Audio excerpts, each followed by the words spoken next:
We want it, right?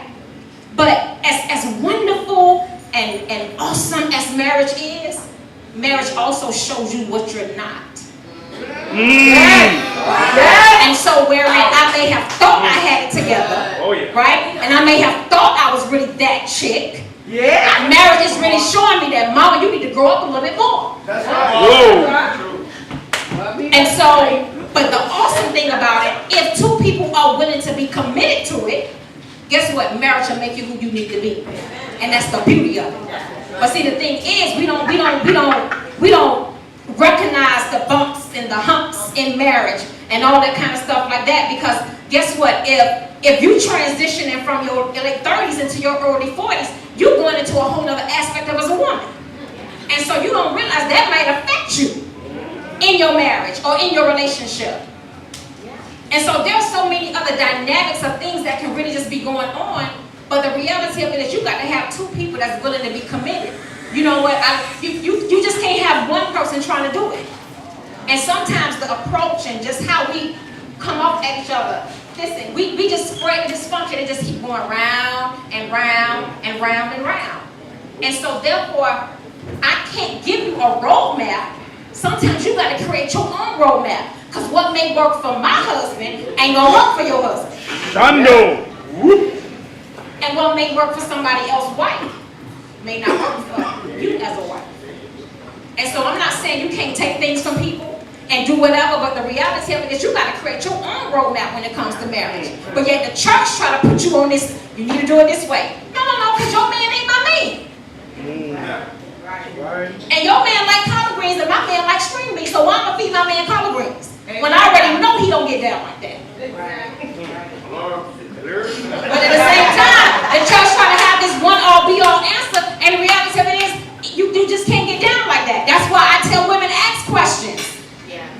Ask questions before you say I do. Ask the hard questions. Because after you say I do, you're going to be looking crazy when that don't go right. Trust me when I tell you. You're going to be looking real crazy. And you got to ask this thing. What your mama or anybody put in the psychiatric ward, you got to ask questions.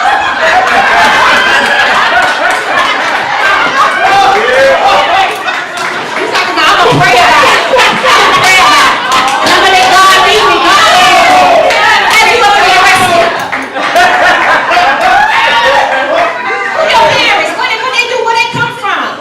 But we so deep in the things of God, and I just know God, and He's blessing me right now. No, you better ask questions before you say I do. Because that's how you learn about one another. I'm just going to let God just do it, and I'm just going to wait on the Lord. Okay. And you mess around and marry some mess.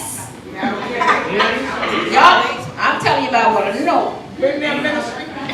I'm in that ministry right now. I'm the president of that ministry. You'll mess around and get some foolishness look good on paper. You got it together on paper. Listen, and a hot mess behind closed doors. But marriage is real. It's real. And that's why you can't really play with it. And then you know what? I'm praying, I'm going to ask them. Well, you go and pray and fast for 50 days. But I'm going to be over here asking questions. You know what? Go with them. Go be around their family. See what they listen. Let me see what I'm working with. Because my cousin them and all them might be crazy. And you marrying into that. You understand? Then you have a little boo with them and they turn out crazy too.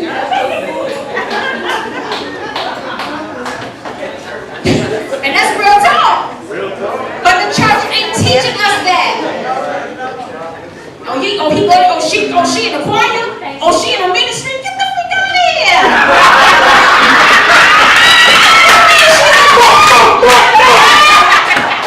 She in the ministry. No. Well, what do you do? Do you wash dishes? What do you do? Cook. What do you do? And for my brothers, you know what? She's so fine. You ain't asked her, do she know how to? You ain't asked her, do she know how to do nothing? She go to church on Sunday. Give me a good woman, go to church on Sunday. Right there. Brothers, you gotta ask questions too. Come on. I ain't know she was crazy. Listen, if you would ask questions, they know she was crazy. I didn't know she bust windows. Well, if you would ask questions,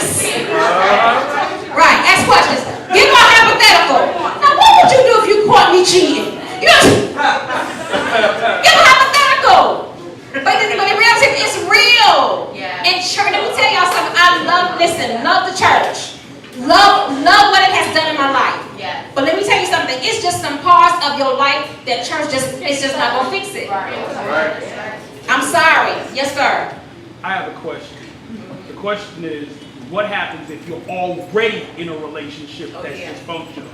How do you help? And listen, not only that you're already in a relationship that's dysfunctional, but the other party is not willing to communicate or willing to open up. Because there's some folks that are probably giving it their best, but they're stuck with somebody that, he's stuck on stupid or she's stuck on stupid. What do you do then? Because Chris Say when the church mother say, baby, get on the altar. No, I'm just playing. I mean, it's difficult. There is no right answer to that. You understand what I'm saying? Now, I could get an answer, but I don't want church police to come after me. Tell you what it is. Go for it. That's right. I mean, Tell the truth. I don't know your tolerance though. I don't know your tolerance though. Truth. That's what we're here for. I mean, Somebody said we ain't in church. Answer the question. somebody watching the video. Yeah. Church police know. Real from a professional place, Yeah. there is no politically correct answer for that. Because a lot of times that comes along with marriage. One person giving their all, they're doing everything, and that other person is not doing anything. But then my thing, if that person came to me, then I would ask, well, what were you doing in the beginning? Or what was he doing in the beginning? Because a lot of times where you end up is where you start.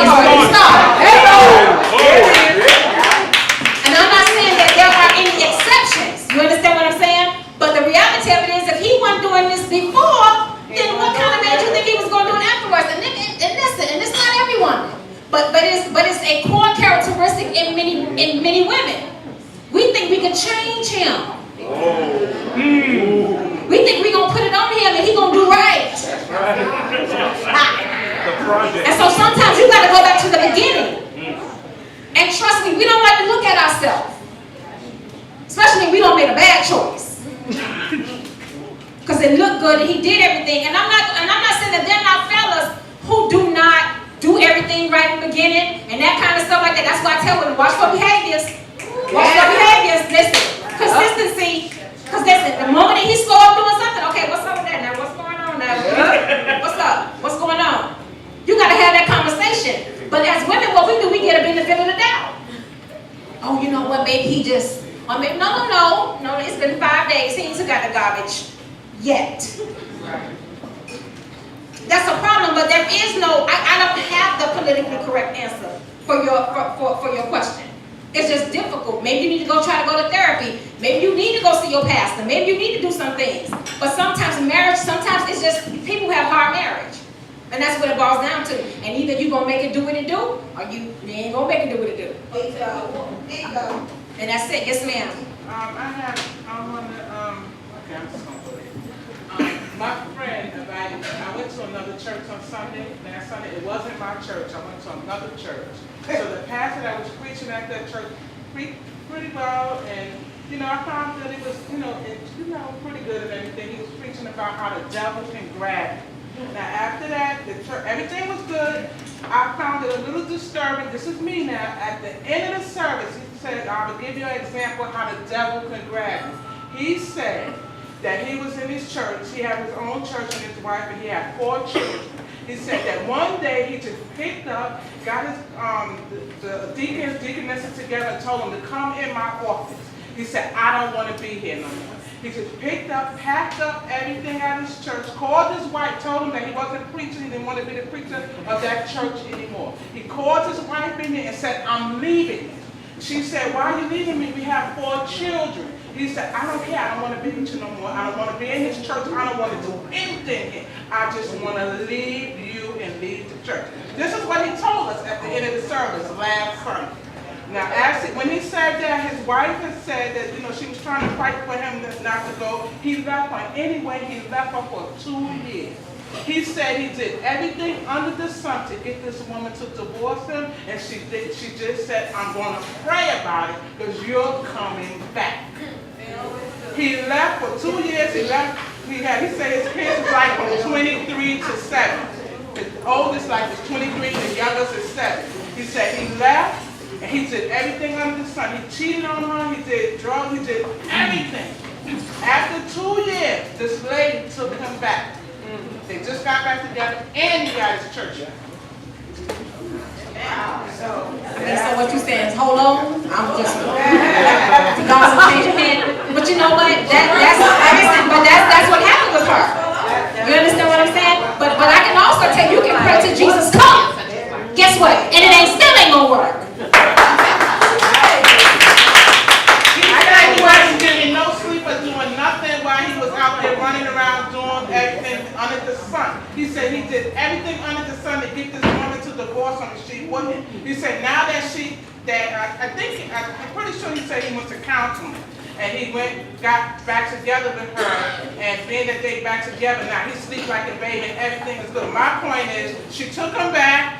I can't understand how the church accepted him back, but I can't tell. And it's just a big mess with him. But he's back in the church after he just packed up, left his wife, left his congregation, left his children, and well, sometimes people have this is what he told us. Sometimes people have an alteration, and I'm speaking from a professional place, right? Sometimes things happen to people. He takes devil grabs.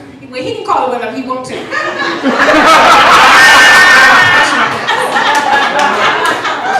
make me mad. I'm gonna grab him. Go ahead, baby. Okay. I ain't never been married before, but I am in a relationship. Now, I need to know, is there a rest day to this marriage? Because even when you work, you get 2 days off, and rest day is Sunday. And marriage, as y'all keep saying, is a whole lot of work, and so is relationships. So, where's the rest day in this? Because sometimes I just need a nap.